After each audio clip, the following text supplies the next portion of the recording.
Assalamualaikum warahmatullahi wabarakatuh. Innal hamdalillah nahmaduhu wa nasta'inuhu wa nastaghfiruh wa na'udzu billahi min syururi anfusina wa min sayyiati a'malina. Man yahdihillahu fala mudhillalah wa man yudlil fala hadiyalah. Ashhadu an la ilaha illallah wahdahu la syarikalah wa ashhadu anna Muhammadan abduhu wa rasuluh. Ya ayyuhalladzina amanu taqullaha haqqa tuqatih wa la tamutunna illa wa antum muslimun. Ya ayyuhan nasu taqu rabbakumul ladzi khalaqakum min nafsin wahidah wa khalaqa minha zawjaha wa batha minhuma rijalan katsiran wa nisaa wattaqullaha alladzi tasaaluna bihi wal arham innallaha kana 'alaikum raqiba. Ya ayyuhalladzina amanu taqullaha wa qulu qawlan sadida yuslih lakum a'malakum wa yaghfir lakum dhunubakum wa may yuti'illaha wa rasulahu faqad faza fawzan 'azima. Amma ba'd, fa inna asdaqal hadithi kitabullah wa khairal hadi hadi Muhammadin sallallahu alaihi wasallam wa syarrul umuri muhdatsatuha wa kullu muhdatsatin bid'ah wa kullu bid'atin dhalalah wa kullu dhalalatin finnar. Ma'asal muslimin ikhwani fillah wa akhwati rahimani wa rahimakumullah.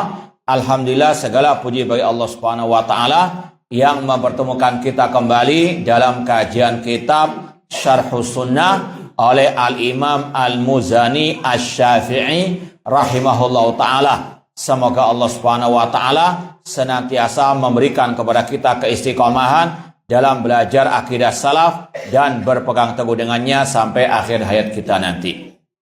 Sekarang kita sampai poin yang ketujuh tentang Al-Quran. Kata Al-Imam Al-Muzani Asy-Syafi'i rahimahullah, wal Qur'anu kalamullahi azza wa jalla wa min ladun. Al-Quran adalah kalamullah dan darinya lah berasal. Wa laisa bimakhluqin fayabid, dan dia bukan makhluk yang bisa binasa. Ikhwani fillah wa akhwati rahimani wa rahimakumullah. Poin ketujuh ini salah satu intisari dari kitab Syarhus Sunnah ini. Kenapa demikian? Ada yang menjawab, terutama yang ikut di awal daurah ya kemarin. Kenapa dikatakan pembahasan ini salah satu intisari pembahasan kitab Syarhus Sunnah? Ada yang bisa menjawab? Baik, silakan Pak.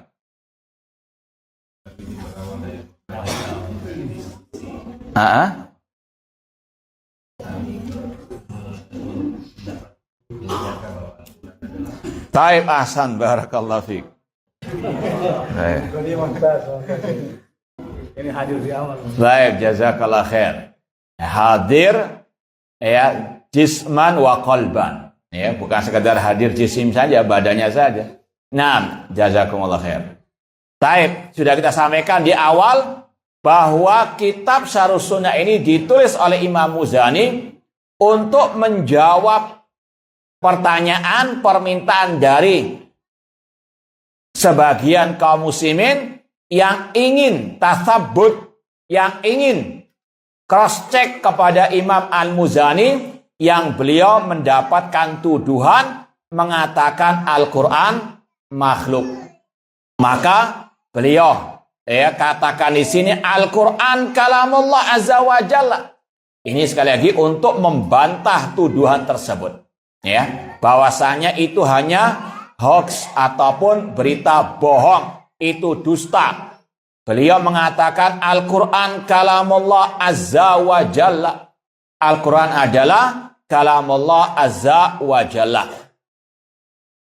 Dalilnya surat At-Taubah ayat ke-6, wa in ahadun minal musyrikin nastajaraka fa'ajiru hatta yasma'a kalam Allah.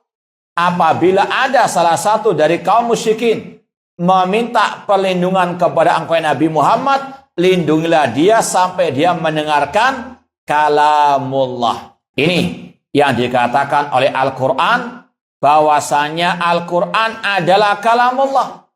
Al-Quran yang dibaca oleh Nabi Muhammad, oleh para sahabat, itu kalamullah. Ini diantara salah satu ayat yang membantah kelompok Asy'ariyah ataupun Al-Maturidiyah, yang mereka mengatakan Al-Quran itu hikayah atau ibarah an kalamillah. Ya, mereka mengatakan Al-Quran itu, ya kalau bisa diterjemahkan, fotokopiannya kalamillah. Ya, bukan asli kalamullah.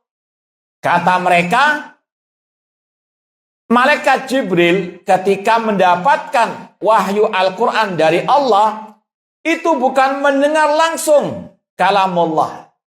Ya, karena kalamullah menurut mereka, dan ini kalau antum pernah mengikuti kasus, ya, dulu ada orang tua Bangka mengatakan Al-Quran itu ucapan Nabi Muhammad. Ya, maka muncul akidah Asy'ariyah yang sebetulnya sama dengan kelompok Jahmiyah Mu'tazilah mengatakan Al-Quran makhluk. Makanya tadi, ya, orang itu mengatakan Al-Quran itu ucapan Nabi Muhammad. Karena kalamullah itu hanya ada pada diri Allah, tidak ada yang bisa mendengarkan kalamullah tersebut. Mereka membagi kalamullah ada dua, kalamun nafsi dan kalamul lafzi. Kalamun nafsi itu adalah kalamullah yang asli, yang hanya ada pada diri Allah. Paham? Ini kelompok siapa yang mengatakan? Asy'ariyah. Jadi mereka ketika menetapkan, antum masih apa enggak 7 sifat? Hah? Yang diajarkan di sekolah-sekolah 7 sifat. Apa itu? Hah? Bukan, itu yang 2 bulan. Yang 7, jangan banyak-banyak. Al-haya, kehidupan, as-sama, pendengaran, al-basar, al-ilmu, ya, al-irada, al-qudrah. Kemudian apa? Al-kalam. Mereka menetapkan Allah punya sifat kalam, tapi maknanya beda dengan ahli sunnah. Kalau ahlu sunnah mengatakan Allah punya sifat kalam, bisautin yusma, dengan suara yang bisa didengar. Baik, kita lanjutkan.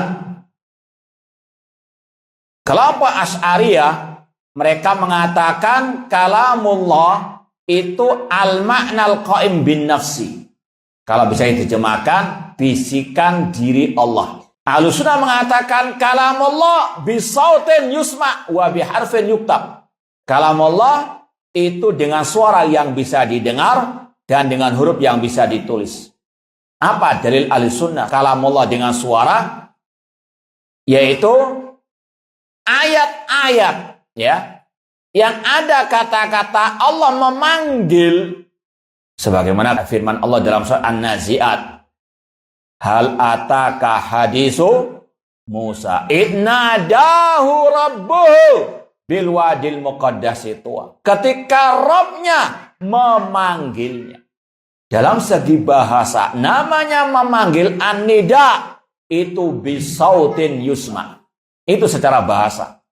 Ya, bahasa Arab demikian. Ditambah lagi oleh hadis dalam Sahih Bukhari. Dari hadis Jabir bin Abdullah radhiyallahu ta'ala anhu, bahwasanya Rasulullah SAW mengatakan tentang penduduk padang mahsyar, yuhsyarun hufatan uratan hurlan. Mereka akan dibangkitkan, dikumpulkan pada waktu di padang mahsyar dalam keadaan telanjang bulat, tidak beralas kaki, tidak dikhitan.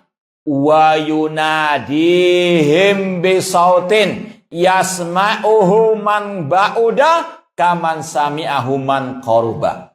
Kata Rasul, lalu Allah memanggil penduduk mahsyar bisautin, dengan suara. Hadisnya Sahih Bukhari. Ya, namun kelompok Asy'ariyah tidak menetapkan Allah berbicara dengan apa? Suara. Na'udzubillahi min dzalik. salah satu ulama Ahlussunnah yang bernama Imam As-Sijazi dalam kitabnya Risalah ila Al-Zabid yang membantah orang-orang yang mengingkari Allah berbicara dengan suara, kata beliau dalam mukaddimah, dari mulai penciptaan Adam sampai zaman sebelum Abul Hasan Asy'ari, yaitu waktu beliau masih belum tobat, tidak ada orang yang mengatakan namanya memanggil bicara tanpa suara, itu tidak ada. Ya, intinya apa? Secara bahasa Arab istilahnya, namanya bicara itu dengan apa? Kalau ada orang dikatakan si fulan itu berbicara, berarti dia bukan apa? Bukan apa? Bukan bisu. Bedanya orang yang mutakallim, yang bicara dengan yang bisu apa? Apa? Suara. Paham? Maka ketika mereka mengatakan Allah berbicara namun tidak dengan suara, mereka ini sebetulnya melecehkan Allah. Paham? Mereka inginnya mensucikan Allah. Kata mereka, kalau Allah itu bicara dengan suara, nanti butuh pita suara, butuh lisan seperti manusia. Maka kata mereka, kesimpulannya Allah tidak berbicara dengan apa? Suara. Kata para ulama, yang pertama, namanya bicara itu secara bahasa manapun sejak zaman Nabi Adam itu dengan apa? Suara. Paham? Kemudian yang kedua, melazimkan Allah ketika berbicara dengan suara harus punya lisan, punya pita suara. Itu otak mereka yang kotor, yang penuh dengan tasbih. Mereka yang menyerupakan Allah dengan makhluk.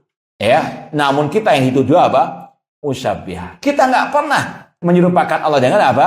Makhluk. Makanya mereka ini sebetulnya maling teriak maling. Menuduh kita musyabbihah, menyerupakan Allah dengan makhluk gara-gara kita menetapkan sifat Allah, padahal mereka lah yang musyabbih. Dengan apa tadi? Bayangan-bayangan mereka, kalau Allah dikatakan berbicara dengan suara, nanti sama dengan makhluk. Mereka yang apa? Musyabbihah.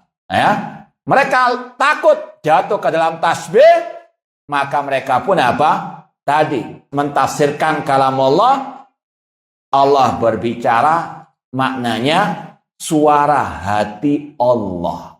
Paham? Kata para ulama, ini kalau istilah peribahasa kita, keluar dari mulut buaya, masuk mulut apa? Singa. Mana yang lebih ganas? Atau kebalik? Ada yang pengalaman? Dan na'udzubillah. Ini mereka keluar dari takut menyerupakan Allah dengan makhluk, namun jatuh ke dalam apa? Menyerupakan Allah dengan orang yang bisu. Paham? Lebih parah lagi. Paham dong? Maka ini salah satu bedanya Ahlussunnah dengan Al-Asy'ariyah. Kalau Ahlussunnah mengatakan Allah bicara dengan suara, sebagaimana dengan apa? Hadis tadi. Dan demikian pula dalam ayat-ayat Allah memanggil namanya an-nida itu bisautin. Paham? Baik, kita lanjutkan lagi. Al-Quran kalamullah. Kata Imam Al-Muzani Asy-Syafi'i rahimahullah, Al-Quran kalamullah. Dalilnya tadi surat At-Taubah ayat yang ke-6. Dan kalamullah menurut Ahlussunnah bisautin yusma wa biharfin yuktab. Dalilnya sudah kita sampaikan tadi. Beda dengan ajaran kelompok Asy'ariyah yang mengatakan kalamullah itu al-ma'nal qaim bin nafsi. Kalau terjemahannya tadi, bisikan jiwa atau hati Allah yang tidak bisa didengar oleh malaikat Jibril. Makanya mereka mengatakan kalamul ada dua, kalamun nafsi yang ada pada diri Allah, dan yang kedua kalamul lafzi. Dan inilah yang mereka yakini, Al-Quran sekarang itu bukan asli kalamullah. Maka mereka mengatakan Al-Quran itu kalau nggak ucapan Nabi Muhammad, ya ucapan malaikat Jibril. Dan akidah ini sekali lagi masih bergentayangan. Buktinya apa? Berapa saat yang lalu ada yang mengatakan demikian dan viral. Mengatakan Al-Quran itu adalah apa? Adalah apa? Ucapan Nabi Muhammad SAW. Dan itu didukung oleh sebagian dosen-dosen dari ahli kalam. Dengan mengatakan itu betul. Cuma lucunya ada sebagian tokoh-tokoh Asy'ariyah, mereka nggak paham akidah Asy'ariyah ini.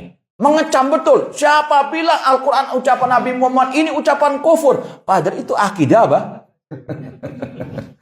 Namun jangan aneh. Ahlul bidah demikian. Mutanaqidun. Ya, mereka apa? Pelin-pelan, mereka mencela-mencela, mereka berbeda-beda antara satu dengan yang lain. Ahlussunnah satu akidah. Al-Quran kalamullah dan kalamullah bisautin yusma.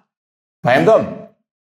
Nah, dan ini juga ada hikmahnya bahwasanya kita belajar akidah salaf ini banyak faedahnya. Karena sekali lagi syubhat masih bergentayangan sejak dulu sampai detik ini. Tadi kita ditanya di Radio Roja atau TV Roja tadi waktu live, apakah akidah Qadariyah Jahmiyah masih ada sekarang? Masih eksis. Ya, di antara ini akidah Al-Quran makhluk. Ini masih ada apa? Dipakai oleh sebagian kaum muslimin. Di antara akidah kelompok Jahmiyah mereka mengatakan akhirat tidak kekal. Nah, itu ada bahkan bukunya dulu bestseller. Paham? Ini akidahnya Jahmiyah masih eksis. Meskipun orangnya nggak ada yang namanya Jahmiyah, nggak ada. Ya. Namun apa? Pemikirannya, akidahnya masih eksis. Maka harus seorang muslim muslimah tetap istiqomah belajar akidah. Jangan bilang ini sudah kadaluarsa. Naudzubillah min dzalik. Ada kelompok-kelompok harokah yang mengatakan demikian. Ngapain belajar akidah kelompok Jahmiyah, Qadariyah, Al-Quran kalamullah? Nggak ada faedahnya. Naudzubillah min dzalik. Ini sekali lagi pelecehan terhadap ulama as-salaf. Ya, akidah salaf itu tetap berlaku sampai hari kiamat. Tidak ada kata-kata kadaluarsa. Nah, kemudian wa min ladun, Al-Quran dari sisi Allah. Dalilnya inna anzalnahu fi lailatul qadar. Sesungguhnya kamilah yang menurunkan Al-Quran di malam Lailatul Qadar. Inna nahnu nazzalna dzikra wa inna lahu lahafidun. Dari Allah lah Al-Quran itu berasal. Kalau dalam ungkapan yang lain seperti kata Imam At-Tahawi, keponakannya Imam Muzani, minhu bada, darinya lah berasal. Wa laisa bimakhluk. Al-Quran bukan makhluk. Dalilnya surat Ar-Rahman ayat kedua dan ketiga. Ar-Rahman 'allamal Qur'an khalaqal insan. Kata Imam Ahmad rahimahullah, Allah membedakan. Kalau Al-Quran Allah ajarkan, kalau manusia Allah ciptakan. Maka Al-Quran bukan makhluk ciptaan Allah.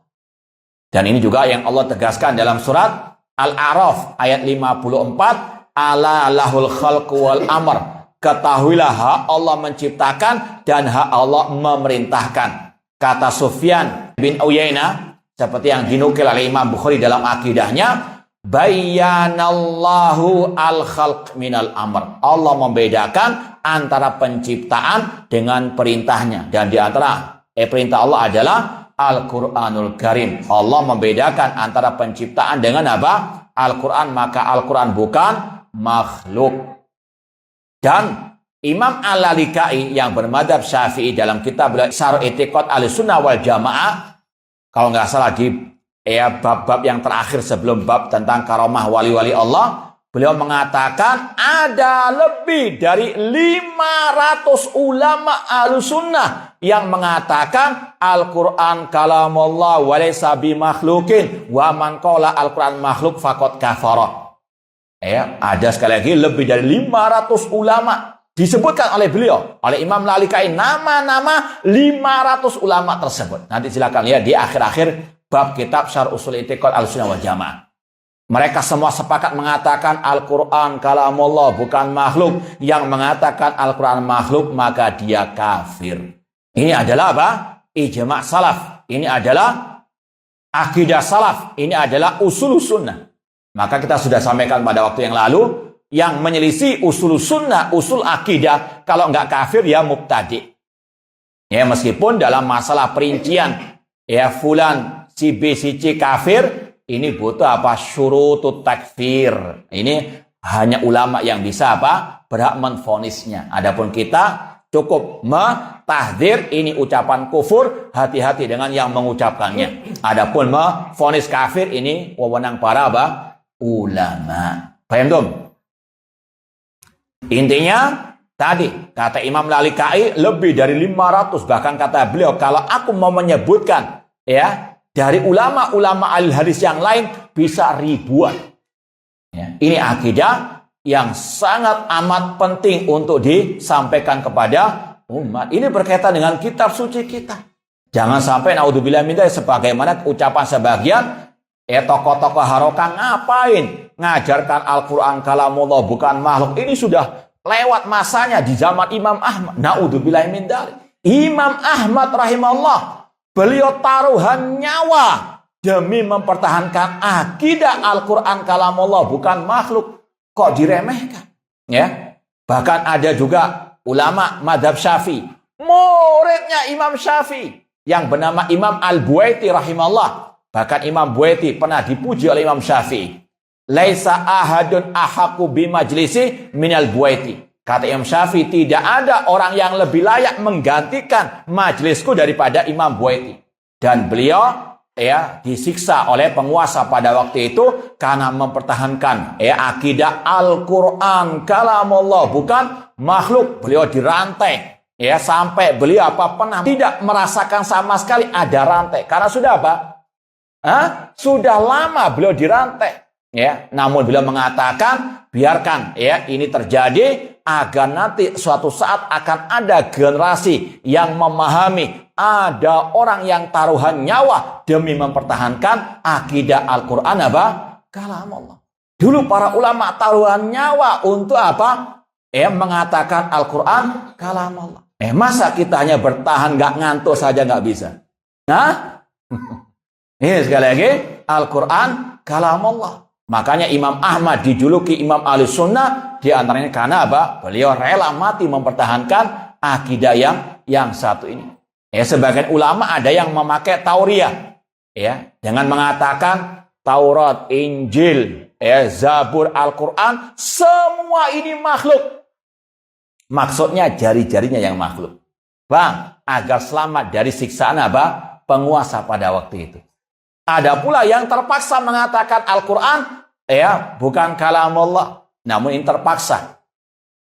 Meskipun sekali lagi Imam Ahmad tidak mau mengalah. Demi tadi agar manusia sepeninggal beliau tetap di atas akidah salah. Bahkan kata para ulama, seandainya Imam Ahmad mengatakan Al-Quran makhluk, mungkin kita sekarang nggak pernah mendengar lagi kata-kata Al-Quran kalamullah bukan makhluk. Makanya Imam Ahmad dikatakan innallaha yansuru hadadin birrajulain. Allah menolong agama ini lewat perantara dua orang. Bi Abi Bakar yaumal ridda wa bi Imam Ahmad yaumal mihna.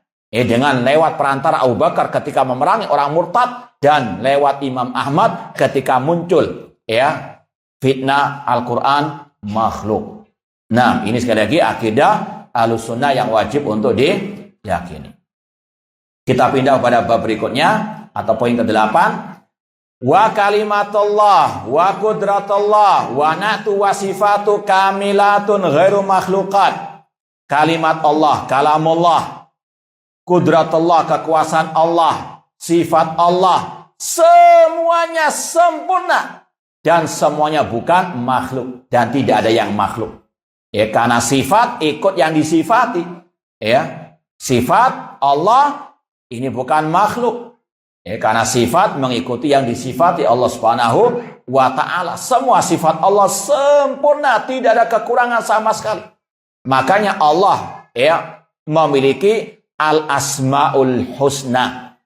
Kenapa dinamakan Al-Asma'ul Husna? Nama-nama yang paling baik. Karena setiap nama Allah mengandung sifat yang sempurna. Tidak ada kekurangan sama sekali. Walillahil masalul al-a'la. Semua sifat Allah sempurna, tidak ada kekurangan di dalamnya. Inilah bedanya sifat Allah dengan sifat makhluk. Sama kata-katanya. Allah punya pendengaran, manusia punya pendengaran. Antum punya pendengaran enggak? Allah punya pendengaran enggak? Apakah ini bentuk menyerupakan Allah dengan makhluk? Tidak. Allah sendiri menetapkan dia punya pendengaran. Allah sendiri juga menetapkan manusia punya pendengaran. Laisa kamisli syai'un wa huwas samiul basir. Tidak ada sesuatu yang serupa dengan Allah dan dia Maha mendengar lagi Maha melihat. Allah mengatakan tentang manusia, hal ata 'alal insani hinum minad da'i lam yakun syai'an madhkura. Inna khalaqnal insana min nutfatin amsajin nabtali faja'alnahu Sami'an basira. Kami menjadikan manusia mendengar dan melihat. Allah menetapkan manusia punya pendengaran, punya penglihatan. Allah menetapkan untuk dirinya pendengaran dan penglihatan. Apakah Allah menyerupakan dirinya dengan makhluk? Tidak. Persamaan dalam kata tidak mengharuskan persamaan dalam apa? Hakikatnya.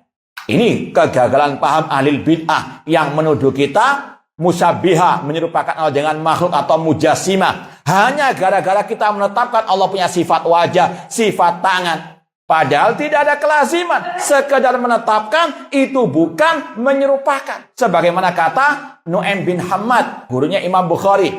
Beliau mengatakan, man syabbahallah bi syai'in min khalqi faqad kafar. Barang siapa menyerupakan Allah dengan makhluk, maka dia kafir. Wa man jahada ma wasafallahu bihi faqad kafar. Barang siapa mengingkari sifat Allah, maka dia kafir. Wa laisa fi ma wasafallahu bi nafsahu tasbihun. Namun apa yang Allah sifatkan dirinya dengannya itu bukan tasbih. Dan Ishaq bin Rahawai, Imam Ahmad mengatakan yang namanya tasbih, yang namanya musyabbihah, kalau mengatakan yadun kayadi, tangan Allah sama dengan tangan makhluk, itu baru namanya apa? Menyerupakan. Paham? Perumpamaannya ahli bid'ah, di sini ada kebun binatang enggak? Ada? Hah? Enggak ada. Ya, kalau di Surabaya ada KBS, kebun binatang Surabaya. Misalnya, ya, ini ada orang datang dari, sudahlah, jangan dari kebun binatang, dari hutan, kan banyak di sini hutan, ya. Melihat babi, melihat monyet, ya, cerita kepada ahli kalam. Fulan, anak tadi melihat babi, melihat monyet di jalan, di hutan misalnya. Langsung dia marah. Jangan kamu samakan saya dengan monyet. Duh, siapa yang menyamakan? Kan? Ini kegagalan paham mereka, ibaratnya seperti itu. Ketika kita mengatakan Allah punya sifat wajah, kok dia sudah apa? Berhalusinasi seolah-olah kita apa? Menyamakan Allah dengan apa? Gak ada kelazim. Itu ibaratnya seperti itu. Dan ini diucapkan oleh Imam Ibnu Khuzaimah. Dalam kitab beliau At-Tauhid. Yang spesial masalah Tauhid Asma wa Sifat. Beliau memperumpamakan seperti itu. Perumpamaan ahli kalam seperti kalau ada orang cerita kepadanya, dia melihat wajah monyet, lalu dia apa? Merasa disamakan dengan wajah monyet. Kalau dia merasa ya terserah, kalau kita enggak. Paham ya? Namun intinya sekedar menetapkan Allah punya sifat, tidak ada kelaziman menyamakan Allah dengan apa? Makhluk. Mereka sendiri menyebutkan Allah punya sifat kehidupan. Kalau kita kejar, kalian menetapkan sifat kehidupan bagi Allah. Namun kenapa kalian kok nggak menetapkan sifat wajah bagi Allah? Mereka akan mengatakan, oh iya, kalau kita menetapkan Allah punya sifat wajah, sama nanti dengan wajah makhluk. Nggak boleh tasbih. Maka kita kejar. Kalian menetapkan nggak sifat Allah kehidupan? Maka mereka menjawab apa? Iya, sifat yang 7. Kita katakan manusia punya kehidupan juga. Berarti kalian menyamakan kehidupan Allah dengan kehidupan makhluk. Mereka akan menjawab, ya beda kehidupan Allah dengan kehidupan makhluk. Demikian pula wajah Allah beda dengan wajah. Selesai masalah. Cuma itulah ahlul kalam. Ahlul ruwat bin jelimat bin ribet. Ya. Bahkan kata para ulama, perumpamaan mereka ini, kalau ditanya mana telinga kananmu, jawabnya begini. Paham? Itu. Orang yang apa? Ahlul kalam, ahlul ribet. Bin jelimat bin ruwat, naudzubillah min dzalik. Ahlussunnah menetapkan semua sifat Allah dengan mengatakan ini sifat Allah yang maha sempurna, tidak ada kekurangan, tidak sama dengan sifat apa? Makhluk. Kata-katanya sama namun beda hakikatnya. Sebagaimana kata Abdullah bin Abbas, laisa fil jannah mimma fid dunya ilal asma. Tidaklah yang di surga dengan yang di dunia kecuali sama namanya. Di surga ada sungai. Di dunia ada sungai, betul enggak? Tapi di surga ada sungai susu, di dunia ada enggak? Sungai kopi ada. Hitam kelam banyak. Intinya persamaan dalam nama enggak mengharuskan persamaan dalam hakikatnya. Di surga kata para ulama sungainya enggak ada paritnya, namun tidak meluber kemana-mana. Beda dengan di dunia. Ini sekali lagi, walillahil mathalu al-a'la. Daimatun azaliyat, semua sifat Allah itu sudah ada sejak dahulu kala dan kekal abadi. Walaysat bimuhdatsatin fatabit, dan tidak ada yang baru Ya, tidak ada yang makhluk. Wala kana rabbuna naqisan fayazid. Allah Subhanahu wa taala tidak ada kekurangan dalam apa? Sifatnya. Maksudnya sifat Allah itu sudah komplit sejak dulu kala. Gak ada yang nambah baru lagi, tidak ada. Ya, sudah ada sejak dahulu, sebagaimana Allah namanya al-awwal wal akhir, yang sudah ada sejak dahulu kala dan yang paling terakhir. Ya, sekali lagi, sifat Allah maha sempurna, tidak ada kekurangannya, dan tidak ada istilah nambah sifat baru. Jalat sifatu an syabahi sifatin makhlukin. Maha suci sifat Allah dari menyerupai sifat makhluk. Imam Abu Hanifah dalam kitab beliau Al-Fiqhul Akbar, beliau mengatakan, wa kullu sifati khilafu sifatin makhlukin. Semua sifat Allah beda dengan sifat makhluk. Ya'lamu laka ilmina. Dia Allah punya ilmu namun gak sama dengan ilmu kita. Apa bedanya? Jelas beda banyak sekali. Yang pertama kata para ulama, kalau ilmunya Allah tidak didahului oleh ketidaktahuan dan tidak diringi oleh kelupaan. La yadillu rabbi wala yansa. Ya, Allah Rabbku tidak pernah tidak tahu dan tidak pernah lupa. Adapun ilmu manusia, apakah antum setelah lahir langsung tahu tauhid asma wa sifat? Pembagian tauhid ada 3 misalnya, ya, dan seterusnya. Tidak ada. Kemudian belajar, kemudian apa? Paham. Ya, itu pun kadang apa lu? Betul nggak? Antum pernah lupa? Mau dites? Itu manusia. Sama kata-katanya, Allah punya ilmu, manusia punya, namun beda. Ilmunya Allah tidak terbatas, sedangkan ilmunya manusia apa? Sangat terbatas. Wa ma utitu minal ilmi illa qalila. Kata Imam Abu Hanifah, Allah punya ilmu, kita punya ilmu, namun beda hakikatnya. Yara laka ru'yatina. Allah melihat, namun beda dengan penglihatan kita. Dan seterusnya. Ya, maka Ahlussunnah punya kaidah, punya akidah, tetapkan semua sifat-sifat Allah, nama-nama Allah yang tercantum dalam Al-Quran atau yang tercantum dalam hadis yang sahih, tanpa diserupakan dengan makhluk, tanpa dibayangkan, tanpa diselewengkan maknanya atau ditahrif, tanpa dinafikan. Dan akidah seperti ini, isbatu ma asbatahullah.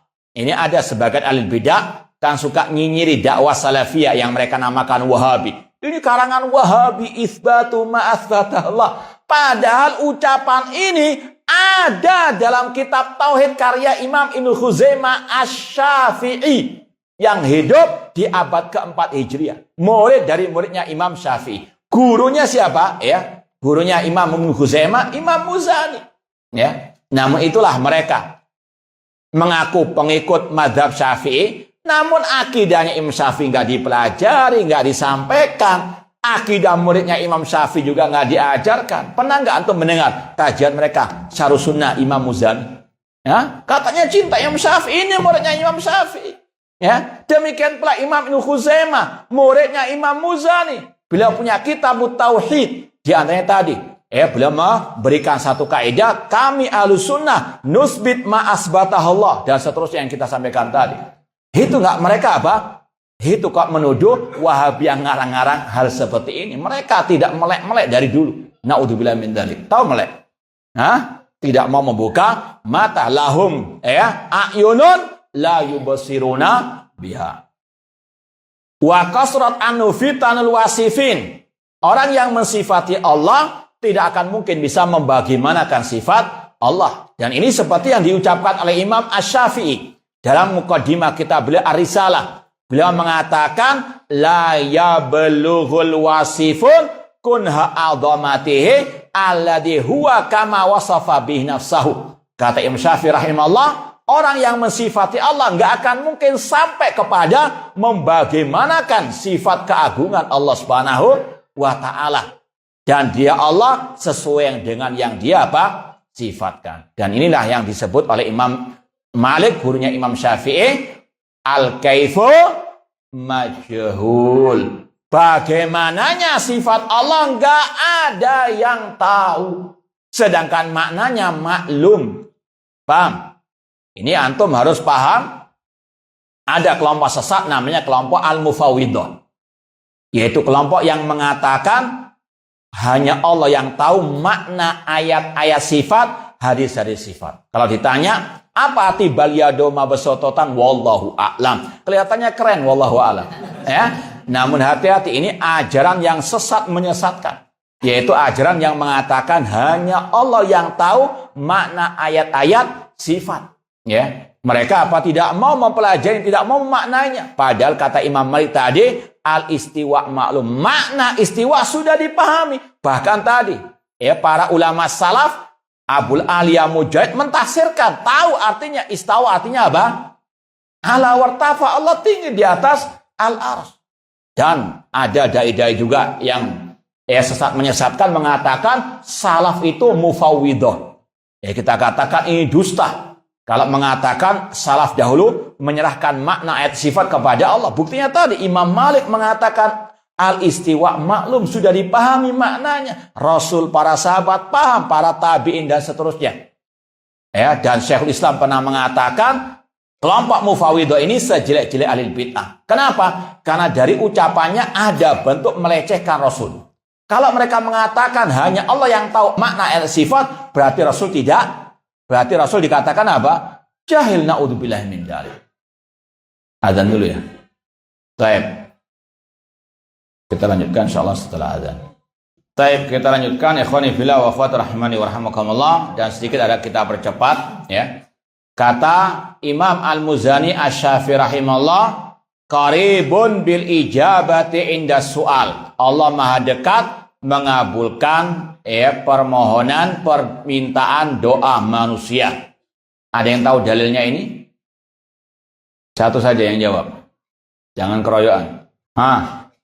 Allah Maha dekat mengabulkan doa orang yang berdoa meminta kepadanya. Mana dalilnya? Masyhur ayatnya dalam bulan Ramadan khususnya. Ya, silakan.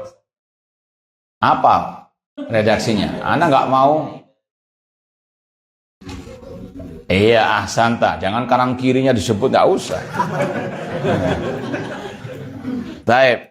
Wa idza sa'alaka ibadi anni fa inni qarib ujibu da'wata da'i dadan. Apabila hambaku bertanya kepada Nabi Muhammad tentang diriku, jawablah aku dekat, aku mengabulkan orang yang berdoa kepadaku. Ini sudah disampaikan, Allah Maha dekat dengan hambanya, sedangkan zatnya Allah ada di atas langit, di atas al-arsy, dan itu tidak bertentangan antara ketinggian Allah dengan kedekatan Allah. Ba'idun bitta'azzuz la yunal. Allah Maha Al-Aziz, Maha Perkasa. Allah takdirnya itu yang berlaku. La ghaliba li amri. Tidak ada yang bisa mengalahkan urusan ataupun takdir Allah Subhanahu wa taala. Alin ala arsy. Ini sudah kita bahas. Allah tinggi di atas arsy-Nya. Imam Al-Muzani sampai 2 kali menegaskan Allah tinggi di atas arsy. Namun tetap pengikut mazhab Syafi'i yang di negeri kita ngeyel mengatakan Allah tidak di ruang, tidak di waktu. Bahkan menuduh yang mengatakan Allah di atas arsy itu menyerupakan Allah dengan makhluk. Na'udzubillah min dzalik. Ini akidahnya murid langsung Imam Asy-Syafi'i. Allah alin ala arsy. Sampai 2 kali beliau menyebutkan dalam kitabnya ini. Ba'inun min khalqi, dan Allah terpisah dari makhluknya. Maujudun walaysa bima'dum wala bimafqud. Allah itu ada, bukan tidak ada. Apa maksud Imam Muzani di sini? Kata para ulama, ini untuk membantah kelompok Jahmiyah, kelompok Mu'tazilah khususnya, yang mereka mengatakan Allah itu punya zat, namun nggak punya nama, nggak punya sifat. Maka kata para ulama itu sama saja mengatakan Allah nggak ada. Karena sesuatu yang maujud, yang ada zatnya, pasti punya nama, punya apa? Ana tes antum, ana tantang antum. Sebutkan satu benda yang ada wujudnya namun nggak punya sifat sama sekali. Sebutkan, cari. Coba ayo. Dapat hadiah insyaallah bukan yang itu, ada yang lebih istimewa lagi. Sebutkan satu benda yang ada wujudnya namun nggak punya sifat sama sekali. Nah, apa? Banyak sifatnya, bertiup dan seterusnya. Adalah kalau antum dapat berarti antum lebih dari ulama. karena ulama saja nggak pernah menemukan, dan mereka mengatakan setiap sesuatu yang ada wujudnya pasti ada sifatnya, minimal sifat wujud. Paham? Sifat ada. Paham enggak? Nah, maka kalau ada yang mengatakan Allah nggak punya nama, nggak punya sifat, itu berarti mengatakan Allah tidak ada. Demikian pula yang mengatakan dari kelompok Mu'tazilah, Allah punya nama, namun nggak punya sifat. Ini juga sama mengatakan Allah seolah-olah tidak ada. Kata para ulama, perumpamaan kelompok Mu'tazilah itu seperti ada orang mengatakan di rumah saya ada pohon kurma. Ya, ketika ditanya, apakah pohon kurmamu ada batangnya? Dia mengatakan tidak ada. Apakah ada buahnya? Enggak ada. Ada daunnya? Enggak ada. Sama saja mengatakan apa? Oh, enggak ada. Ya, maka dikatakan Allah itu maujud dengan zatnya, namanya, dan sifatnya. Yang mengingkari nama dan sifat Allah sama saja mengatakan Allah tidak ada. Nah, ini maksud dari beliau, maujudun walaysa bima'dum wala bimafqud. Kemudian poin yang ke-9, wal khalqu mayituna bi ajalihim. Manusia, makhluk itu mati sesuai dengan ajal mereka, sesuai dengan yang ditakdirkan oleh Allah. Semoga Allah menganugerahkan kepada kita husnul khotimah. Ini yang diyakini oleh Ahlussunnah wal Jamaah, makhluk itu meninggal sesuai dengan ketentuan dari Allah. Inda nafadi arzakihim, ketika rezeki mereka sudah sempurna, disempurnakan oleh Allah. Sebagaimana dalam hadis, tidak akan mati suatu jiwa kecuali telah disempurnakan apa? Rezekinya. Jangan takut tidak dapat rezeki, karena Allah telah memastikan rezeki kita tidak akan mungkin apa? Lepas dari kita. Intinya di sini, kematian itu sudah ditakdirkan oleh Allah Subhanahu wa Ta'ala. Ini untuk membantah juga kelompok Mu'tazilah yang mereka menafikan kehendak Allah, ya. Dan ini juga masih eksis di tengah-tengah sebagian kaum muslimin. Antum mungkin pernah mendengarkan, ya, ketika ada orang mati bunuh diri, ya, maka ada ucapan orang-orang awam, orang itu mendahului apa? Takdir. Ini ucapan yang sesat, menyesatkan. Orang itu mati dengan takdir Allah, entah dengan cara dia bunuh diri, kecelakaan, atau yang lainnya, itu semuanya sudah ditetapkan dalam Lauhul Mahfuz. Meskipun sudah kita sampaikan, orang itu mati bunuh diri, Allah tidak ridha, Allah tidak cinta kepadanya, namun dia mati dengan ketentuan iradah kauniyah. Paham dong? Nah, makanya Rasul mengatakan, man qatala nafsahu bisyai'in udziba bi yaumal qiyamah. Barang siapa membunuh dirinya dengan sesuatu, Allah akan adab dengan sesuatu itu pada hari kiamat. Allah nggak ridha, meskipun ada iradah apa? Kauniyah, pasti terjadi.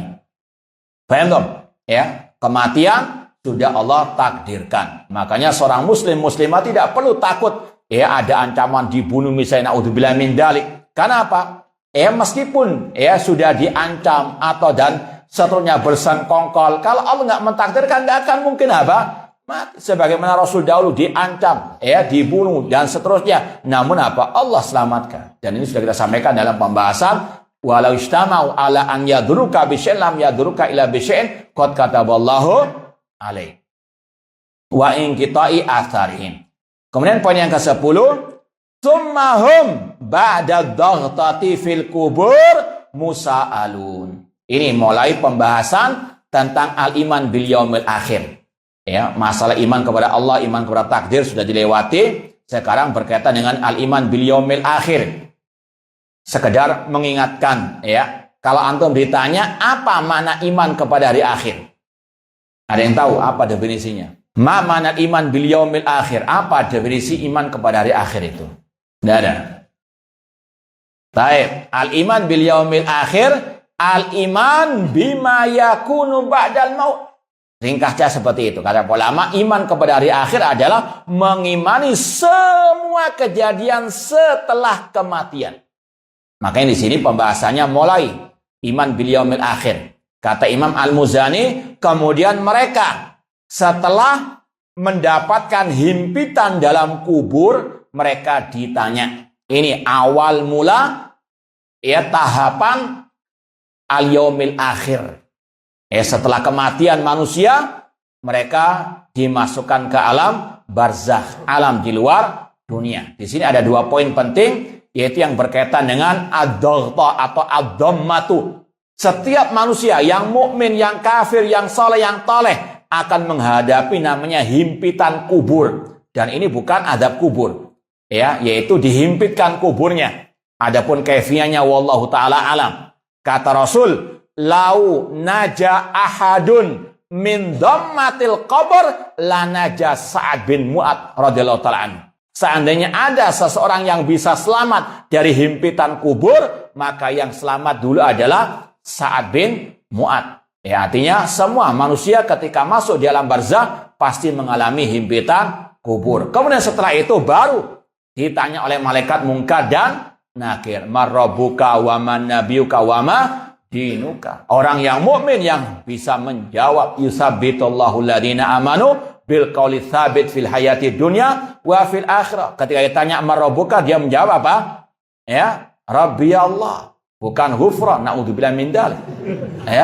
Ini adalah apa? Kufur akbar. Kalau ada yang mengatakan apa? Ketika ditanya siapa Rabbmu, jawabnya si fulan, naudzubillah min dzalik. Ini adalah apa? Pertanyaan tentang Allah Subhanahu wa taala, jangan dilecehkan. Qul abillah wa ayati wa rasuli kuntum tastahzi'un la ta'tar qad kafartum ba'da imanikum. Naudzubillah min dzalik. Namun inilah sekali lagi fenomena di negeri kita, bukan hanya subur tanamannya, namun subur kelompok-kelompok dan pemikiran-pemikiran dan akidah-akidah yang sesat. Maka harus semangat terus belajar akidah salaf agar kita tidak terpengaruh dengan syubhat-syubhat mereka. Intinya wajib mengimani adanya fitnatul qabr. Pertanyaan malaikat Munkar dan Nakir seperti yang Rasul sabdakan dalam hadis yang panjang lebar, Bara' bin Azib dan seterusnya. Kemudian kata Imam Al-Muzani lagi, wa ba'dal bila mansyurun. Setelah mereka hancur di alam barzakh, mereka akan dibangkitkan. Dan inilah pembahasan yang paling banyak dalam surat-surat Al-Makkiyah. Terutama dalam juz Ammah tentang hari apa? Kiamat. Ada yang bisa menjawab kenapa surat-surat Makkiyah terutama dalam juz Ammah juz 30 banyak berkaitan dengan hari kebangkitan. Amma yatasa'alun anin naba'il azim, idza sama'un fatarat, idza zulzilatil ardu zilzalaha, al-qari'ah mal qari'ah. Ada yang bisa menjawab? Paham pertanyaannya? Kenapa dalam surat-surat Makkiyah, surat-surat dalam juz Ammah, juz yang 30, kok banyak pembahasan tentang hari kiamat, hari kebangkitan? Nggak ada. Masih tawadhu juga. Baik, tafadhol. Siapapun terserah sudah. Tapi tambah hadiah yang sudah dapat. Iya, karena di surat Makkiyah itu diturunkan oleh Allah sebelum hijrahnya Rasul ke kota apa? Madinah. Rasul menghadapi kaum musyrikin yang mereka mengingkari hari kebangkitan. Seperti yang mereka ucapkan, yang Allah firmankan dalam surat Yasin. Hafal kan? Jangan pura-pura. Di ayat-ayat yang terakhir Allah mengatakan tentang orang musyrikin. Qala man yuhyil idhama wa hiya ramim. Orang musyrik mengatakan, siapa yang bisa menghidupkan tulang belulang yang sudah hancur? Ini alasan orang musyrikin mengingkari hari kiamat tidak masuk akal. Bang, maka yang suka mengutamakan, mendahulukan akal daripada Al-Quran Sunnah, ikut ajarannya siapa? Orang-orang musyrikin jahiliyah. Maka Allah bantah, qul yuhyihal ladzi anshaha awwala marrah. Ini diantara hikmah surat-surat Makkiyah dalam juz Ammah banyak tentang hari kiamat untuk menegakkan hujjah atas orang musyrikin yang mengingkari hari kebangkitan. Wa yaumal qiyamah ila rabbim mahsyurun. Dan pada hari kiamat mereka akan dikumpulkan menghadap kepada Rabb mereka. Ini sudah kita sampaikan hadisnya tadi dalam Sahih Bukhari, bahwasanya yuhsyarun nasu hufatan uratan ghurlan, akan dibangkitkan, dikumpulkan manusia pada hari kiamat di padang mahsyar, dan Allah akan memanggil mereka bisautin yasma'u man ba'uda kaman yasma'u man qaruba. Wala dal ardi alaihi muhasabun. Dan pada waktu itu juga akan ada yaumul hisab. Kalau antum ditanya, ya apa hari penghisaban itu? Ada yang bisa menjawab? Apa makna yaumul hisab, hari penghisaban itu? Ada yang jawab? Masa nggak ada yang jawab sama sekali? Hah? Iya, silakan. Ditimbang. Taib. Ana timbang, jawaban Anda tidak benar. Tapi tidak apa-apa. Iya, sudah. Nah, sudah ada usaha. Nah, yaumul hisab itu hari dipaparkannya amal perbuatan manusia. Atau hari pengakuan pernyataan amal manusia. Ini yang sebetulnya dari makna yaumul hisab. Karena mungkin sebagian orang banyak menerjemahkan hari hisab, hari perhitungan. Hitung-hitungan amal. Ini hari timbangan amal. Bukan hari al-hisab. Makanya hari al-hisab ada dua kata ulama. Al-hisabul yasir alias al-arab dipaparkan. Contohnya dalam hadis. Yudnil mu'min min rabbih. Orang mukmin itu dekat dengan Rabbnya. Kemudian Allah mengatakan alasta fa'alta kada. Bukankah engkau berbuat demikian? Maka orang mukmin mengakui dosa-dosanya tersebut. Sampai setelah dia merasa mau binasa, Allah mengatakan qad satartuha 'alaika fid dunya wa ana aghfiruha lakal yauma. Aku menutupinya di dunia dan aku akan mengampuninya sekarang ini. Ini hisabun yasir. Ini hisabnya orang mukmin. Semoga Allah menghisab kita dengan hisaban yasira. Ini namanya al-arad. Adapun yang kedua al-munaqashah, didetail hisabnya. Ini untuk orang-orang kafir. Kata Rasul, manukisal hisab udzib. Barang siapa yang didetail hisabnya, maka dia akan diadab oleh Allah Subhanahu wa taala. Dan bedanya juga yang pertama hisabun yasir itu antara Allah dengan mukmin berduaan, ya, tanpa turjuman. Adapun orang kafir dihisabnya di hadapan orang banyak. Ini bedanya al-hisabul yasir dengan hisaban asir, yang sulit dan yang mudah. Kemudian bihadratil mawazin, baru hari ditimbangnya amal. Beda yaumul hisab dengan hari apa? Ditimbang. Kata para ulama yang lebih dulu yaumul hisab dulu. Dipaparkan dulu, baru setelah itu ditimbang. Ya. Faman thaqulat mawazinuhu fahuwa fi isyatir radiyah. Wa amma man khafat mawazinuhu fa ummuhu hawiyah. Ini yang ditimbang amal perbuatan manusia. Ada pula yang mengatakan, dan ini yang paling banyak, yang ditimbang itu amal, catatan amal, dan badan orang itu sendiri. Amal perbuatan yang ditimbang, dalilnya hadis terakhir dalam Sahih Bukhari. Kalimatani khafifatani fil lisan thaqilatani fil mizan habibatir rahman subhanallah wa bihamdi subhanallahi al-azim. Ada dua ucapan yang dicintai oleh Allah, yang ringan di lisan, berat di timbangan amal, ya, hari kiamat. Itu adalah wa subhanallah wa bihamdi subhanallahi al-azim. Ini amal yang akan ditimbang. Yang kedua yang ditimbang catatan amal. Seperti dalam hadis bitokoh, ada seseorang yang ditimbang 99 catatan kejelekannya. Ya, kemudian diletakkan di daun timbangan, yang satu catatan amal ditaruh di daun timbangan yang lainnya. Dan kata Rasul, yang naik ke atas itu yang 99, yang satu catatan yang di bawah. Berarti yang berat yang mana ini? Yang bawah itulah kalimat tauhid la ilaha illallah. Ini hadis menunjukkan yang ditimbang catatan amal juga. Dan yang ketiga yang ditimbang badannya orang. Yang gemuk jangan pede dulu. Nah, yang kurus jangan apa? Minder. Karena apa? Ya, tolak ukurnya kepada al-amal lagi. Ya, sebagaimana dalam hadis kata Rasul, yu'ta birajulin 'azimin samin la yazin indallah janaha ba'udah. Kata Rasul akan didatangkan pada hari kiamat orang yang besar, yang gemuk. Ya, antum jangan noleh ke kanan kiri ya.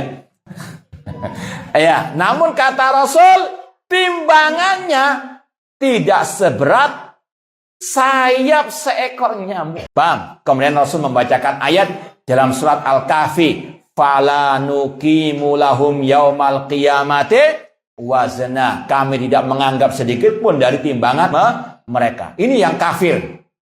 gemuknya, besarnya, nggak ada. Timbangnya di sisi Allah Subhanahu wa Ta'ala. Beda dengan kisah Abdullah bin Mas'ud radhiyallahu anhu. Ketika beliau naik sebuah pohon, tersingkap betis beliau karena angin yang bertiup kencang. Kemudian sebagian sahabat yang di bawah mentertawakan. Betisnya Abdullah bin Mas'ud yang apa? Yang kecil. Kata Rasul, "Fa wallahi lahuwa asqal indallah min jabari Uhud." Demi Allah, betisnya Abdullah bin Mas'ud di hari kiamat di sisi Allah lebih berat daripada gunung Uhud. Ibrahnya, tolak ukurnya kepada tetap al-iman wal amalu as-sholeh. Namun ini yang dibahas para ulama, yang ditimbang berdasarkan dalil tadi, amal, catatan amal, dan badan orang itu sendiri. Kemudian wanasu suhufid dawawin, kemudian diserahkan catatan amal perbuatan manusia. Ahsahullahu wa nasu. Allah yang menghitungnya, sedangkan manusia telah melupakannya. Yang sudah umur 50 tahun mungkin sudah lupa apa yang dia perbuat 20 tahun yang lalu, dari maksiat dan seterusnya. Namun Allah yang akan mengingatkannya kembali. Fi yaumin kana miqdaru 50 alfasana law kana ghairullahi azza wa jalla al-hakim baina khalqihi. Maksudnya, Allah ketika menghisap manusia pada waktu di padang mahsyar, itu hanya butuh waktu antara duhur dan asar, waktu qailulah. Namun kalau seandainya bukan Allah, seandainya bukan Allah yang menghisapnya, itu butuh waktu 50.000 tahun. Ini sekali lagi, wallahu ahkamul hakimin wa asra'u al-hasibin. Lakinnahu Allah yalil hukma bainahum bi'adlihi bimiqdaril qaila fid dunya wa huwa asrul hasibin kama bada'ahu lahum min syaqawatin wa sa'ada yaumadin yaudun fariqun fil jannah wa fariqun fis sa'ir. Kemudian masih ada panjang lagi perjalanannya, akan ada telaga, kemudian ada lagi sirat, kemudian baru surga dan neraka. Semoga Allah memasukkan kita ke dalam surganya, menjauhkan kita dari api nerakanya. Kemudian dibahas oleh beliau juga poin yang ke-12, wa ahlul jannati yauma idin fil jannati yatana'amun. Penghuni surga pada waktu itu mereka merasakan kenikmatan di surga. Kata Rasul, Allah berfirman, a'datu li ibadi ma la ainun ra'at wa la udhun sami'at wa la khatar al qalbil basar. Allah mengatakan, aku sediakan bagi hamba-hambaku kenikmatan di surga yang tidak pernah dilihat oleh mata, tidak pernah didengar oleh telinga, dan tidak pernah terbetik dalam benak manusia. Kenikmatan yang luar biasa. Falyatanafasil mutanafisun wa bisunu fil ladzat yataladzadun. Dan mereka melaksanakan berbagai macam bentuk kenikmatan. Wa bi afdal karamat yuhbarun. Dan mereka mendapatkan berbagai macam kemuliaan dari Allah Subhanahu wa Ta'ala. Dan yang terakhir, yang ke-13 yang ini kita bahas, yaitu nikmat yang paling besar di surga, yaitu melihat wajah Allah. Dan ini salah satu akidah penting Ahlussunnah wal Jamaah yang selalu ada pada kitab-kitab akidah mereka. Kata Imam Al-Muzani, fahum hina idzin ila rabbim yamdurun. Mereka pada waktu di surga melihat kepada Rabb mereka. La yumaruna fin nadhar ilai. Mereka tidak pernah ragu melihat kepada Rabb-nya. Wala yasukun fawujuhum bikaramatin nadirah. Wajah mereka dengan kemuliaan dari Allah Subhanahu wa Ta'ala berseri-seri. Wa ayunuhum bifadri ilahi nadirah. Dan mata kepala mereka melihat kepada Allah fi na'imin da'imin mukim. Dalilnya surat Al-Qiyamah, wujuhu yaumadin nadirah ila rabbiha nadirah. Ini akidah Ahlussunnah, orang beriman akan melihat Allah di surga. Ini menyelisih akidah Jahmiyah, Mu'tazilah yang menafikan Allah tidak bisa dilihat pada hari kiamat. Ini kalau dibahas panjang, banyak syubhat-syubhat mereka. Namun intinya tadi Al-Quran jelas, wujuhu yaumadin nadirah ila rabbiha nadirah. Kemudian ukuluha daimun wa dhilluha tilka uban lil taqaw wa uqbal kafirin nar. Kemudian kata Imam Al-Muzani, wa ahlul jahdi an rabbihim yauma idin lamahjubun. Adapun orang kafir, mereka terhijabi dari melihat Rabb mereka pada waktu hari kiamat, yaitu di neraka. Kan orang kafir di neraka, mereka tidak bisa melihat Allah Subhanahu wa Ta'ala. Wa fin nari yusjarun. ya labi sama qaddamat lahum anfusuhum an sakhitallahu alaihim wa fil adabihum khalidun. Kemudian dalil tentang hal ini dalam surat Al-Mutaffifin, kalla innahum ar-rabbihim yawma idzin lamah jubun. Sekali-kali tidak, mereka terhijabi dari melihat Rabb mereka. Kata Imam Syafi'i rahimahullah, gurunya Imam Muzani, kalau orang kafir terhijabi melihat Allah pada waktu mereka di neraka dalam keadaan Allah murka kepada mereka, maka maknanya orang mukmin melihat Allah di surga dalam keadaan Allah ridho. Kalau sama-sama nggak melihat, apa bedanya orang kafir dengan orang apa? Mukmin. Nah, ini akidahnya Imam Syafi'i yang diwarisi oleh Imam Al-Muzani rahimahumullah ta'ala. Baik, ini yang bisa kita sampaikan. Kalau mungkin ada pertanyaan masih kurang lebih 10 menitan. Kalau ada, kalau nggak ada jangan dipaksa. Nah, ini yang kemarin. Kan ulama membahasakan yani al-iman di sahih fil a'mal yani tu'ta bil yamin atau yani min zuhuri atau min wara'i dhuhur bishimal. Ini masuk pada al-iman bil hisab atau tidak? Ini pembahasannya tentang mengambil catatan amal. Fa amma man utiya kitabahu biyamini. Lanjutkan. Fa sawfa yuhasabu hisaban yasira. Ini masalah apa? Mengambil catatan amal ada dua. Yaitu yang pertama dengan tangan kanan, yaitu ashabul yamin. Semoga Allah menjadikan kita termasuk ashabul yamin. Kemudian yang kedua yang mengambil catatan amal perbuatannya dengan tangan kirinya lewat belakang punggungnya. Ini untuk menjamakkan dua ayat dalam surat Al-Insyiqaq dan surat Al-Haqqah. Itu pembahasan setelah apa? Yaumul hisab tadi. Wallahu ta'ala alam. Ajal adalah perkara gaib yang tidak ada yang tahu. Bagaimana dengan hukuman mati yang sudah ditentukan hari dan jamnya. Yang pertama, ini kan usaha manusia untuk apa? Memberikan hukuman. Ya. Namun mati atau tidak, apa? Dengan takdir dari Allah Subhanahu wa Ta'ala. Kadar apa? Ini sebagaimana kalau ada orang yang ahli BMKG meramal besok akan apa? Hujan. Paham? Ya, ini sekedar ramalan memastikan wallahu taala alam. Enggak yang meramalkan kematian itu bisa jadi dia apa? Yang mati duluan. Yang menghukum mati yang mati duluan misalnya. Sekali lagi sebagaimana firman Allah, wala tadri nafsun madza taksibu ghadan wala tay nafsun bi ayyi ardin tamut.